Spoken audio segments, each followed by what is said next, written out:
With the passing of the One Big Beautiful Bill Act, or as I'm referring to it, the OB3 Act, on July 4th, 2025, good news for small business owners that operate through an S corporation or a partnership or a LLC disregarded entity. These types of small businesses, they have, over the last several years since the TCJA was enacted in 2018, they have received something called the QBI deduction, or they've potentially received the QBI deduction, which is a 20% haircut off of their net income, the net taxable income. And that was set to phase out at the end of 2025. But instead, the OB3 Act that was passed has now made that permanent. So in this video, I'm gonna go through this really quickly. I'm not gonna get deep in the weeds of this because this gets very hairy very fast. There's all kinds of complex calculations that you wanna do. If you are running some type of business like this and you are benefiting from the QBI deduction, you should be working with a professional who understands it. This is too complex of a matter for you to do without that. If so, you're going to need to understand it yourself. But there is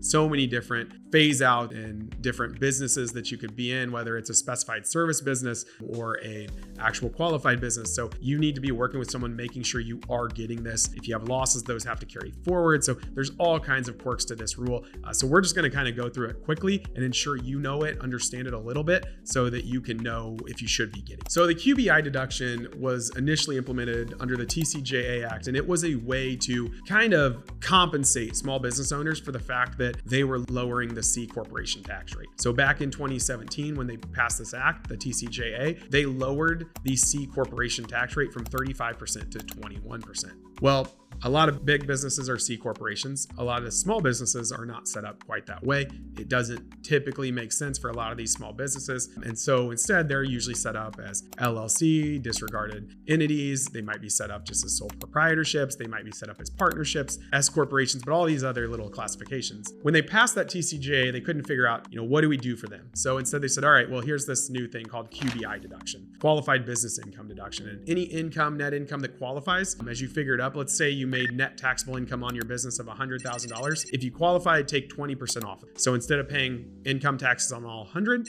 pay it on 80, right? That's essentially the way it works. So you get a $20,000 deduction on your tax return for that. Now, again, there's all kinds of phase out. There's all kinds of rules to fit into that, but that's generally how it works. And this was set to go away at the end of 2025, which honestly would have started to hurt these small businesses pretty badly. They would have felt the effects, a lot of these small businesses. And so what the OB3 Act did was it extended that. And not only did it extend it, it made it permanent. So just like the C corporation rate went from 35% to 21% permanently, when they first did QBI, it was temporary, or 2018 to 2025, and now it's permanent. So good news for the small business owner. This is a deduction you should be getting if you have income from one of these pass-through businesses, if you have income from your LLC disregarded, you should be getting this deduction, or at least making sure if you fit within those thresholds. If you're not phased out, there's a reason that you should be getting it. And maybe if you are over those thresholds or getting there, you should look at some tax strategies to if and how you may be able to get under that, because there are strategic ways to do it, and especially when it comes to S corps with owners compensation and things like that. So if you have these types of things, you really should be working with a CPA and accountant who is involved,